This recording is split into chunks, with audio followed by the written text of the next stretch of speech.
એક એવી વસ્તુ છે દરેક ગુરુ પાસેથી યુનિક શીખી હોય. હાર્ડકોર ક્લાસિકલ પંડિત કૃષ્ણકાંત પરીખ, જે દાદા ગુરુ પંડિત જસરાજજીના શિષ્ય મેવાતી ઘરાનાના, એમની પાસે મેં 1997માં શીખવાનું શરૂ કર્યું, જે એમના મૃત્યુ સુધી 2010 સુધી અવિરત ચાલુ રહ્યું. ગુરુજીના એટલા બધા આશીર્વાદ છે કે બેટા you will be the only one.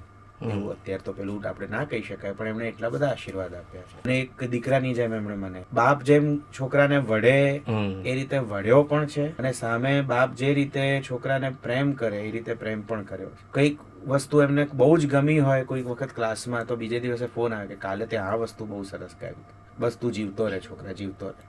એટલે એટલું બધું સરસ મને આ પ્રેમ મળ્યો છે. અને બીજા મારા મેન્ટર, હું જેમને માનું છું અને જેમની પાસેથી ઘણું બધું પામ્યો છું, એવા શ્રી ગૌરાંગ દાસ. ગૌરાંગ કાકા સાથે હું આમ જોડાયો હતો 1999થી.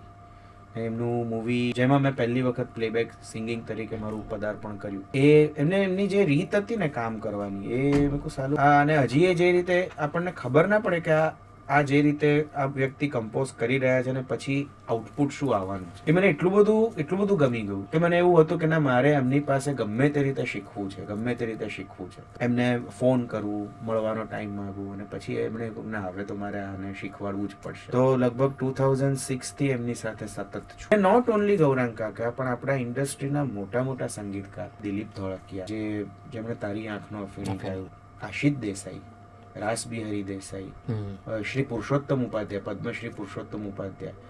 એટલે આમ જોવા જઈએ ને, I am very fortunate and grateful to God કે મને દિલીપ કાકાથી લઈને આલાપ દેસાઈ, અત્યારના જનરેશનના જે બેસ્ટ કમ્પોઝર, બધાની સાથે મને કામ કરવાનો મોકો મળ્યો છે, અને આઈ એમ ગ્રેટફુલ. વાહ.